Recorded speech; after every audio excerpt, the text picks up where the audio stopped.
Welcome in part 2, the Garden Report, here in TD Garden. It's right there.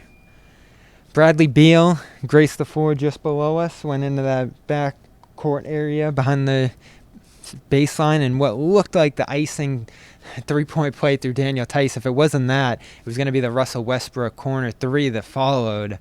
As the Wizards built themselves a 6-point lead with 2 minutes to go here. Jayson Tatum, Semi Ojeleye, the Celtics offense erased all of that with perfect execution down the stretch. We broke that down in the first half of the Garden Report. I'm here to talk about Bradley Beal, who's always going to be a topic of conversation when it comes to trades.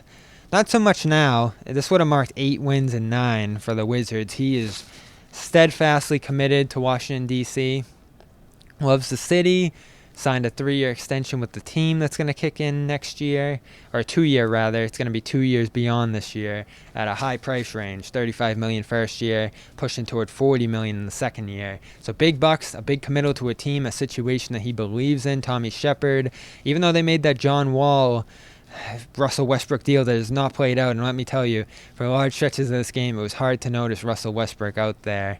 His shot is all but gone, if it was ever there. He doesn't hit free throws. He's not as explosive on the ball, as great of a playmaker. He was barely making plays in this one. It was all Bradley Beal. So Bradley Beal captures the imagination. Friend of Jayson Tatum, back to childhood. Jayson Tatum was ranting and raving post-game about the possibility of them playing together in the All-Star game. We talk daily. We talk all the time. So it's just good to see him. Extremely excited that we'll both be, starting in the All-Star game next week. And hopefully we can be on the same team. I've never, in organized basketball, played on the same team with him. So, that'll be special for us if we can. It's going to be our first All-Star game together, but, hopefully we can be on the same team. Where they're both going to be starters. And Beal leads all of basketball in scoring, 32 points a game, and he added to it with one of his best all year tonight, getting on the ball, off the ball, into the lane. You saw how he dragged Robert Williams out of the post to the perimeter to free up lanes for himself and others, off switches. He just directed the Celtics defense single-handedly in a way that few players can right now. And what I love about him and Tatum in a battle like this is the artistry of those two. They go in between. They score from the mid-range. They have a crafty array of moves, spin moves, fadeaways. They're sensational spot-up shooters. Those two on the same team would be a dream to behold. And battling is the next best thing, one-on-one here. I love the fact that they guard each other, too. They know each other's moves. They've mastered their own moves playing against each other in the offseason. So a lot of people are going to ask, as the Wizards sink below the playoff race and into the basement of the Eastern Conference early this year, would Bradley Beal be available? He fits snugly into the TPE.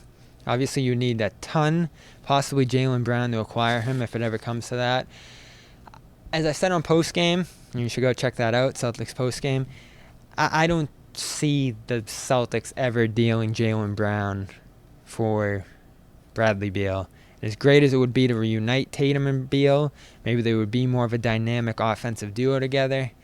I think you would need 3 stars with how much assets and depth you'd be depleting in a move like that to win a championship. Now, they'd be a fantastic duo team. They'd be able to get others involved. Bradley Beal's doing it alone right now with Garrison Matthews and Mo Wagner and Robin Lopez. His team right now is completely depleted, and they're back in the playoff race because of his greatness. And, some decent adjustments as well. Thomas Bryant's out for them.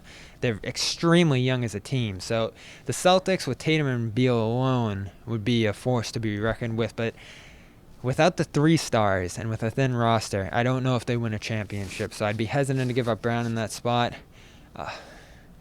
So you'd have to do some sort of 3-team deal. You'd have to have all your future picks on the table in a situation like that. It was all hypothetical. I don't think Beal's getting moved this year. So in the offseason, it becomes even more complicated because his salary bumps up to $35 million. Now you have to match contracts. Where are you going to send Kemba Walker's salary? Marcus Smart would be inevitably gone at that point, but he's expiring contract at that point, so his value would be diminished a little bit. If you're going to set yourself up for that deal, this is what I've been saying, if it's even a possibility in the future. And I think the only way it's a possibility is if Beal steadfastly wants to go to the Celtics at that point. You're going to need to make additions now to have more compelling pieces when that time ultimately comes from a player standpoint. Now, the Celtics have some young players with some value. You need multiple good young players or great players with high value for, as some of around the league have said, the fact that all 29 teams would be in on a Beal deal inevitably. So the competition would be stiff. You could gain an advantage there. Agents make a big play, and if Beal said, I'm going to Boston and Boston only, I think that's the only chance you have in that situation. But you also need to have the assets. And if you're not going to give up Brown in that situation, which is the only thing that would give you a leg up on other teams, you're going to have to find a way to get a third team involved or get assets in here during this season that could be used later at that point. That's why I apologize for the Miles Turner trade when, we don't know if that was going to happen either. But if it was on the table, I apologize for stubbing my nose at that, because that's hypothetically a guy, an asset, salary, those things that could push toward a future trade, a future deal. And he had multiple years on his contract. So that's the kind of guy you would think about wanting to have in that situation later. But this is all hypothetical. For right now, the Wizards have won 7 of 9 and are firmly back in the playoff race in the Eastern Conference when 10 teams are making the playoffs. So the Celtics, Clippers on Tuesday. Thursday, they welcome the Toronto Raptors here. Ton of home games in the second half of the season. The Celtics are now 10-5 at home. Jayson Tatum outduels Beal for now. Could we see them together next week on the same team and get a possible preview of a future dream for Celtics fans? We'll know in just a few days. All-Star game next week. Follow us along throughout the All-Star break on CLNS Media. Subscribe to our YouTube channel, Celtics All Access, Celtics CLNS on Twitter, CLNS Media on Instagram. Of course, Real Bob Manning on Twitter, as well as Bobby Manning on YouTube for game streams and other stuff, film breakdowns, all that. And CLNSmedia.com for our post-game articles, reaction, and video.